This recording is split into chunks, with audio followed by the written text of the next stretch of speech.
एक ऐसा ऑटो वाला जिसने अपने ऑटो को लड़कियों और शराब के अवैध धंधे के लिए इस्तेमाल करता था। ऑटो शंकर एक ऐसा खतरनाक सीरियल किलर जिसकी आपराधिक मनोवृत्ति से बहुत सारे बेगुनाहों को मौत के घाट उतार दिया। इस अपराधी के सीरियल किलर बनने की कहानी भी इस अपराध के गहरे अंधकार भरे रास्ते से गुजरती है। शराब, सेक्स, खून जैसे घिनौने काम करने वाला शंकर का असली नाम गौरी शंकर था। आइए जानते हैं आखिर क्या थी गौरी शंकर से ऑटो शंकर बनने की कहानी। कोई मजबूरी थी या फिर किसी तरह की मानसिक समस्या? आज की वीडियो में हम जानेंगे हर एक सच को, लेकिन इसके लिए आपको वीडियो की आखिरी तक हमारा साथ निभाना पड़ेगा। ऑटो शंकर अपराध के पूरे समय के दौरान वो लड़कियों को अपना शिकार बनाया। वो लड़कियों को किडनैप करता था, फिर उसका रेप करता था और उन लड़कियों को अपने दोस्तों में बांट देता था और उसके दोस्त भी उस लड़की के साथ रेप करते थे। जब उन सभी का उस लड़की से मन भर जाता था, ऑटो शंकर उस लड़की को जला देता था और उसके अवशेष को बंगाल की खाड़ी में फेंक देता था। साल 1955 में तमिलनाडु के बिल्लौरी गांव में गौरी शंकर का जन्म हुआ था। ये वो दौर था जब गांव में बेरोजगारी एक बड़ी समस्या थी। उस दौर में लोग गांव से चलकर शहर में आते थे और काम धंधा तलाश करते थे। गौरी शंकर भी इन्हीं लोगों में से एक था। ये मद्रास आया तो यहाँ के पेरियार नगर में एक कमरा लेकर रहने लगा। उसको फिल्म और पेंटिंग का शौक था। रोजी रोटी चलाने के लिए पेंटिंग करने लगा। पट्टिंग करने के दौरान ही उसने ऑटो चलाना भी सीख लिया। यह वो समय था जब मद्रास शहर भी काफी पिछड़ा हुआ था। तिरुवनंतपुर आज जो कि मद्रास का एक खास शहर है, उस समय बहुत सुनसान हुआ करता था। तिरुवनंतपुर से महाबलीपुरम का क्षेत्र बहुत एकांत और शांत हुआ करता था कि कभी पुलिस भी यहाँ गश्त नहीं करती थी। महाबलीपुरम क्षेत्र महुआरों का क्षेत्र कहलाता था। यह क्षेत्र शराब का अवैध धंधा करने वालों के लिए सुरक्षित जगह हुआ करती थी। ऑटो चलाते चलाते गौरी शंकर शराब का अवैध धंधा भी करने लगा।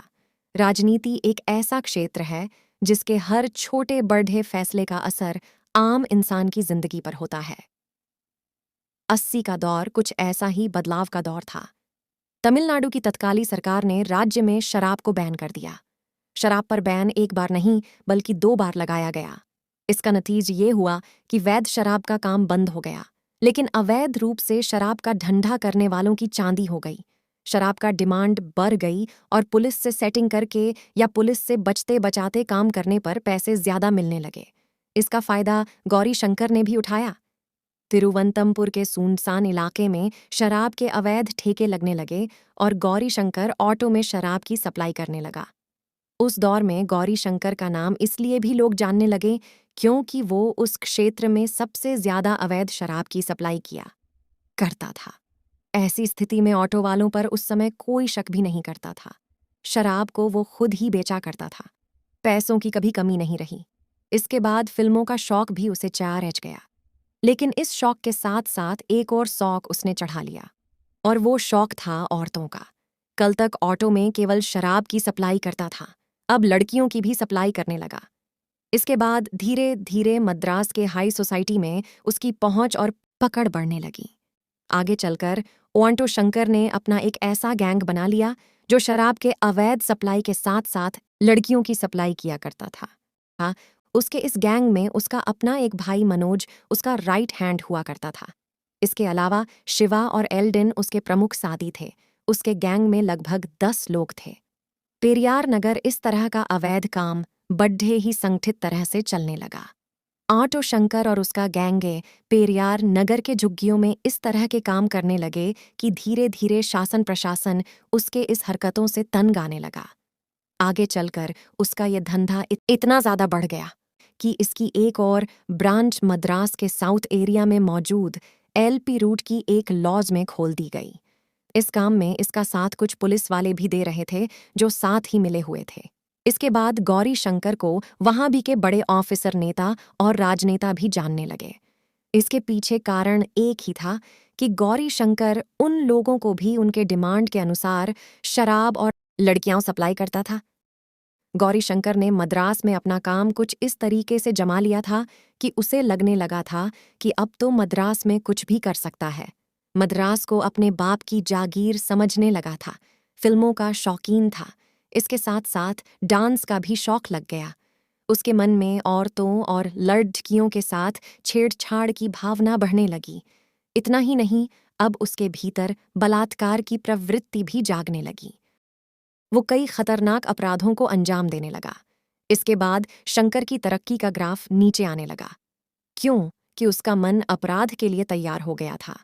साल 1947 में पुलिस को एक युवा महिला ऑटो शंकर की पहली विक्टिम थी। पुलिस के मुताबिक उस महिला का नाम ललिता शंकर था। ललिता पर शंकर का गुस्सा बरस चुका था, इसलिए वो अपनी एक साथी सुधा लाई के साथ शंकर के अड्डे से भाग निकली। लेकिन उन दोनों का पीछा किया गया। फिर उनको पकड़ कर पेरियार नगर लाया गया। पेरियार नगर में उन दोनों की हत्या कर दी गई, उनके लाश को जला दिया गया और बचे कुचे अवशेष को बंगाल की खाड़ी में फेंक दिया गया।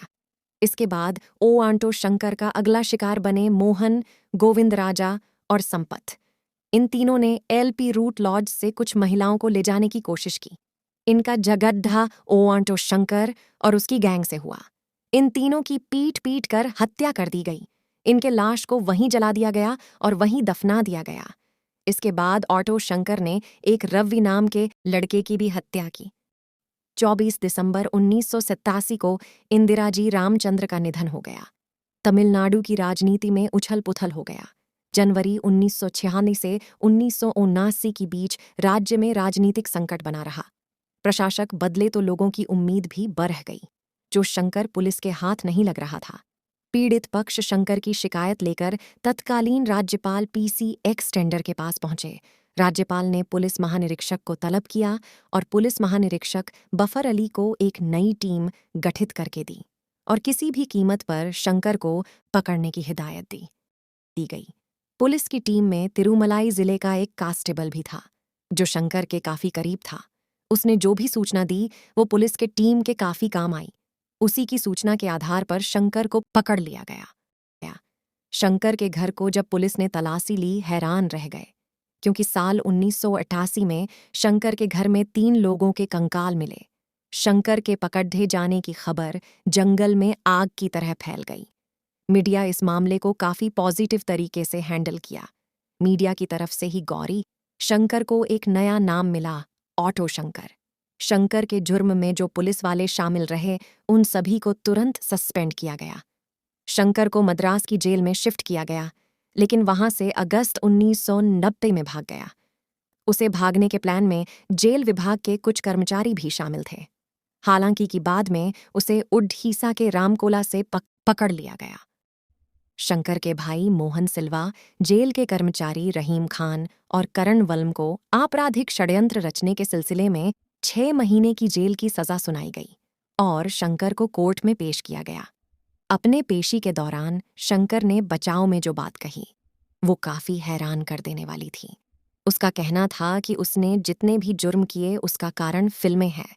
फिल्मों में अपराध करने के जो तरीके बताए जाते हैं थे, वो उनसे इंस्पायर हो जाता था और उसके मन में भी अपराध करने की इच्छा पैदा होती थी।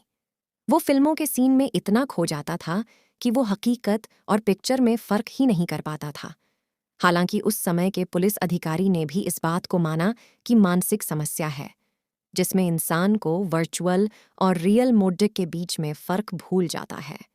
लेकिन आगे चलकर शंकर ने जो खुलासे किए, उसमें तो पॉलिटिकल लॉ में भी हड़कंप मचा दिया, क्योंकि शंकर ने बताया कि उसने जितनी भी लड़कियों को मारा है वो सब राजनेताओं के लिए ही थी।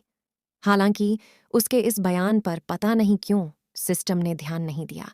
न किसी राजनेता का नाम सामने आया, न किसी पर केस चला। मामले को शंकर तक ही सीमित करके उसे सजा देने तक ही रखा गया। ऑटो शंकर, लना शंकर, सुधा, मोहन गोविंद, संपत समेत कुल 6 लोगों को दोषी माना गया। इसके बाद शंकर शिवा एल्विन को फांसी दिया गया।